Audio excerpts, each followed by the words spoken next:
Hello friend, स्वागत है आपका हमारे यूट्यूब चैनल मेडिफैक्ट में। आज की इस वीडियो में मैं आपको जानकारी देने वाला हूं टैबलेट के बारे में और इस टैबलेट का नाम है एस्लोमैग 40 और इस टैबलेट में हमें बेसिक सॉल्ट के रूप में मिलता है इसोमीप्राजोल टैबलेट IP 40 mg। तो चलिए जानते हैं ये टैबलेट किस काम में आती है, इसे आपको कैसे यूज करना होता है, इस टैबलेट के क्या साइड इफेक्ट्स होते हैं, ये टैबलेट आपको मार्केट में कितने रुपए की मिलती है और इस टैबलेट को लेने से पहले आपको किन किन सावधानियों को ध्यान में रखना होता है, देने वाला हूं पूरी जानकारी आज की अपनी इस वीडियो में। तो बने रहो आप मेरी इस वीडियो के अंत तक। तो चलिए वीडियो स्टार्ट करते हैं। तो सबसे पहले नजर डालिए इस टैबलेट के पैकिंग पर। तो यहाँ पर आप देख सकते हैं इसकी स्ट्रिप फ्रंट साइड से कुछ इस तरह की दिखाई देती है और बैक साइड से इसकी स्ट्रिप कुछ इस तरह की दिखाई देती है। इस स्ट्रिप में आपको 15 टैबलेट्स मिल जाती हैं, यहाँ पर आप काउंट कर सकते हो, ठीक है। और ये 15 टैबलेट्स आपको मार्केट में सभी प्रकार के टैक्स मिला करके 151.81 यानी 151 रुपए 81 पैसे की आपको इसकी 15 टैबलेट्स मिल जाती हैं। अगर हम बात करें इस टैबलेट के सेल्फ लाइफ की, तो 2 साल इसकी सेल्फ लाइफ होती है। यहाँ पर आप इसकी मैन्युफैक्चर डेट और एक्सपायर डेट दोनों ही देख सकते हो। चलिए अब हम नजर डालते हैं इसमें मिलने वाले कॉम्पोजिशंस के ऊपर। तो यहाँ पर आपको मिलता है each enteric coated tablet contents, तो इसमें आपको मिलता है esomeprazole magnesium trihydrate IP equivalent to esomeprazole आपको यहाँ पर 40 mg मिलता है। यानी यहाँ पर आपको एक टैबलेट में इसोमीप्राजोल मिलता है 40 mg।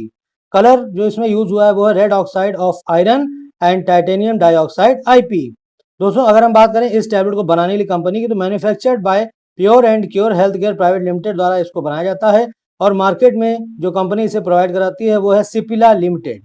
तो चलिए अब हम ये जानते हैं कि जो हमारी ये एस्लोमैग टैबलेट है इसका इस्तेमाल आपको किस लिए करना है, कौन सी समस्या में इस टैबलेट का इस्तेमाल किया जाता है, वो मैं आपको बताने जा रहा हूँ। बहुत ही ध्यान से सुनिएगा। तो दोस्तों अगर आपके GERD यानी गैस्ट्रोएसोफेगल रिफ्लक्स डिजीज की समस्या है, जिसे हम एसिड रिफ्लक्स भी बोलते हैं, अगर ये समस्या आपके साथ बनी रहती है तो उस समय आप इस टैबलेट का सेवन कर सकते हैं। बहुत ही ज्यादा फायदेमंद होती है GERD की समस्या में, यानी एसिड रिफ्लक्स की समस्या में। दोस्तों GERD एक ऐसी समस्या होती है जिसमें आपके जलन ऐसी महसूस होती है, सीने में आपको जलन ऐसी लगती है, ठीक है। तो अगर आपके भी ये कॉन्टिन्यूअस होता है तब भी आप इसको ले सकते हैं, या अगर ओकेजनली होता है, कभी कभी होता है, तो भी आप इस टैबलेट को ले सकते हो। दोस्तों GERD की समस्या आपके तब होती है जब आपके पेट में बनने वाला जो एसिड है उसकी मात्रा जब ज्यादा हो जाती है, तब आपकी समस्या होना शुरू हो जाती है। तो जब आप इस दवा को लेते हैं तो ये आपके पेट में बनने वाली एसिड की मात्रा को भी कम करता है, ठीक है, और आपको आराम दिलाता है एसिड रिफ्लक्स, जिसे हम गैस्ट्रोएसोफेगल रिफ्लक्स डिजीज भी बोलते हैं। इसके अलावा दोस्तों इस टैबलेट का इस्तेमाल पेप्टिक अल्सर डिजीज में भी किया जाता है। इसके अलावा अगर आपके फूड पाइप में किसी भी तरह की समस्या होती है, यानी आपके फूड पाइप में अगर सूजन है, कुछ भी तरीके की समस्या होती है, तो उसके लिए भी इसका इस्तेमाल किया जाता है। इसके अलावा स्टमक अल्सर में भी इस टैबलेट को दिया जाता है। और अगर आपके हार्ट बर्न की समस्या रहती है, यानी अगर आपके सीने में जलन वगैरह होती है, तो उस समय भी आपको ये टैबलेट दी जाती है। और अगर आपको हाइपर एसिडिटी वगैरह की समस्या है, गैस वगैरह की समस्या है, तो उस समय भी इस टैबलेट को दिया जाता है। तो बहुत ही फायदेमंद होता है। इसके अलावा अगर आपके इंटेस्टाइनल अल्सर है तो उसमें भी इस टैबलेट को दिया जाता है। तो कहने का मतलब ये दोस्तों बहुत ही फायदेमंद होती है।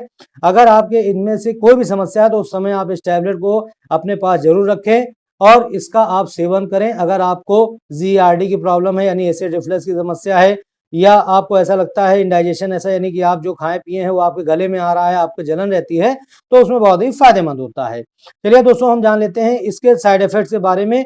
तो दोस्तों इस टैबलेट के कुछ साइड इफेक्ट होते हैं जो आपको देखने को मिल सकते हैं 2 कंडीशन में। पहली कंडीशन ये है कि अगर आप इस टैबलेट का ओवरडोज करेंगे तब आपको इसमें से एक साइड इफेक्ट का सिम्टम देखने को मिल सकता है, या फिर अगर किसी कारण से ये टैबलेट आपको सूट नहीं करेगी तब भी आपको साइड इफेक्ट का सिम्टम देखने को मिल सकता है।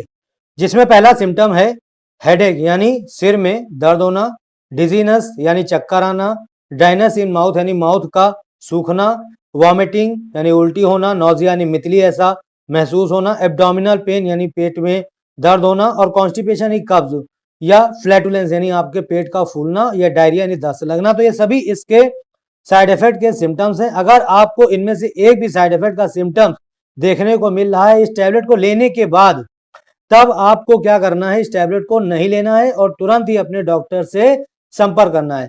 दोस्तों कहने का मतलब ये है कि जैसे मान लीजिए आपने इस टैबलेट का सेवन किया और इस टैबलेट को सेवन करने के 20 मिनट बाद या आधे घंटे बाद आपके सिर में दर्द होने लगता है या आपको चक्कर ऐसा महसूस होता है, जो अभी मैंने आपको साइड इफेक्ट के सिम्टम बताए, अगर इसमें से एक भी साइड इफेक्ट का सिम्टम आपको देखने को मिलता है और जब जब आप इस टैबलेट को ले रहे हो तब आपको ये सिम्टम देखने को मिल रहे हैं, तो आपको इस टैबलेट को लेना बंद कर देना, तुरंत ही अपने डॉक्टर से संपर्क करना है। चलिए अब हम जान लेते हैं इसको लेने का तरीका। तो दोस्तों इसको लेने का तरीका क्या है वो इन्होंने यहाँ बताया, डोजेज एज डाइटेड बाय द फिजिशियन, यानी इस टैबलेट को लेने से पहले आपको अपने डॉक्टर से इसकी डोज की मात्रा जान लेनी, उसके बाद ही आपको इसे लेना शुरू करना है। सबसे बेस्ट तरीका दोस्तों यही होता है, क्योंकि हर एक पेशेंट का उसकी बीमारी की गंभीरता को देखते हुए ही डिसाइड किया जाता है कि आपको डोज की कितनी मात्रा लेनी है, कितने दिनों तक लेनी है, वगैरह वगैरह। तो ये सब आपको आपके डॉक्टर आपकी बीमारी की कंडीशन को देख करके ही बताते हैं। तो सबसे बेस्ट तरीका यह है कि आप इस दवा को लेने से पहले अपने डॉक्टर से सलाह ले लें, उसके बाद ही आप इसे लेना शुरू करें। अब यहाँ पर देखिए कुछ चीजें यहाँ पर दे रखी हैं, इसको मैं आपको दिखा देता हूँ। स्टोरेज वगैरह देख लीजिएगा। कीप आउट ऑफ रीच, जो बच्चों की पहुंच से आपको इसे दूर रखना है और आपको इसकी टैबलेट को ना तो तोड़ना है ना ही चबाना है, इसको आपको पानी के साथ सिंपल मतलब कि निगल लेना है, ठीक है। चलिए अब मैं आपको यहाँ पर इसके जो प्रिकॉशंस हैं यानी सावधानियां हैं उसके बारे में भी मैं आपको बता देता हूँ, तो बहुत ही ध्यान से सुनिएगा। तो दोस्तों पहली प्रिकॉशन ये है कि अगर आपने अल्कोहल ले रखी है यानी शराब पी रखी है तो उस समय आपको इस टैबलेट को नहीं लेना है, या अगर आपने इस टैबलेट को ले रखा है तो उस समय आपको शराब नहीं पीनी है। जो महिलाएं प्रेग्नेंट हैं या जो महिलाएं ब्रेस्ट फीडिंग करा रही हैं वो इस टैबलेट को लेने से पहले अपने डॉक्टर से सलाह ले लें, उसके बाद ही आप लें प्रेगनेंसी और ब्रेस्ट फीडिंग के दौरान।